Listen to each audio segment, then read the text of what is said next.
Hello students, चलो एक और फिर से सवाल करते हैं जेई मेंस का। ये 2025 में आया था। Suppose that the number of terms in an AP is 2k, k being a natural number. If the sum of all odd terms of the AP is 40 and the sum of all even terms of the AP is 55 and the last term of the AP exceeds the first term by 27, then k is equal to।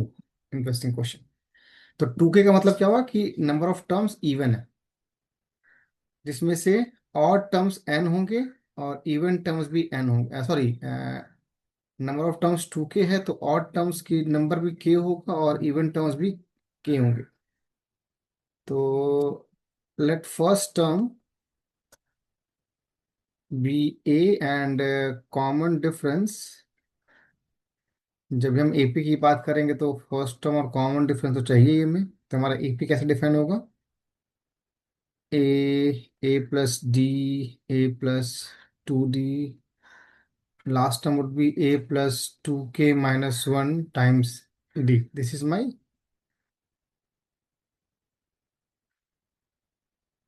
first term, second term, third term, and so on. This is my 2kth term.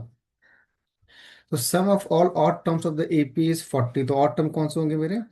t1 plus t3 up to k terms। तो वो हो जाएगा, अगर मैं इसका सम निकाल लूँ तो हो जाएगा 40, और वो हो जाएगा number of terms is k n by two into two a. First term is a, so it will be 2a plus k minus 1 times 2d।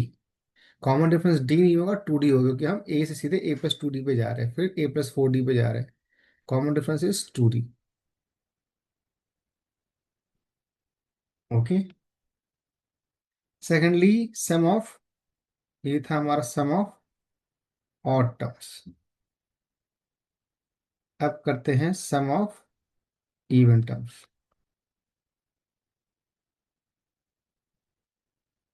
यानी कि T2 plus T4 up to T2k, इसकी value 55 के बराबर होगी। तो अगर मैं इसका फॉर्मूला लिखूं तो 55 is equal to, again number of terms is k by two a. यहाँ पर फर्स्ट टर्म जो होगा वो T2 होगा, यानी कि a प्लस डी। तो twice of a plus D plus k minus 1 times 2d। यहाँ भी कॉमन डिफरेंस 2d होगा, क्योंकि first term would be a plus D, second term would be a+3d and so on. This is my second equation. Third set of information क्या है यहाँ पे? It says that and the last term of the AP exceeds the first term by 27, which means last term is T2k minus T1 is 27. So T2k would be A plus 2k minus 1 times D minus first term is A is 27. A cancelled, D is 27 upon 2k minus 1। हमें निकालना क्या है? Find the value of k। Okay. तो हम क्या करेंगे अभी कि पहले टर्म में हमारे पास, अगर आप देखोगे तो के भी है, ए भी है, डी भी है। सेकंड में भी के, ए और डी तीनों है। और ए की हमें जरूरत नहीं, क्योंकि डी और के टर्म्स में बातें हो रही हैं यहाँ पे। तो what will do is will equate to A from both side. तो अगर मैं पहला इक्वेशन देखूं तो 2a क्या हो जाएगा,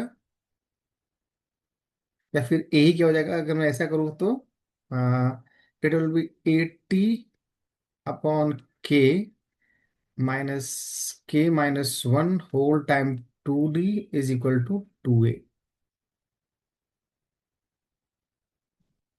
और a would be equal to half of this 40 upon K minus 1 times d। ये मेरा हो गया फोर्थ इक्वेशन। सिमिलरली अगर मैं सेकंड इक्वेशन को कंपेयर करूं, यहां से 2a निकालूं तो क्या हो जाएगा? 110 upon K is equal to 2a plus 2d plus 2d k minus 2d। 2d 2d gone, So 2a is equal to 110 upon k minus 2dk. Or we can say a is equal to 55 upon k minus dk.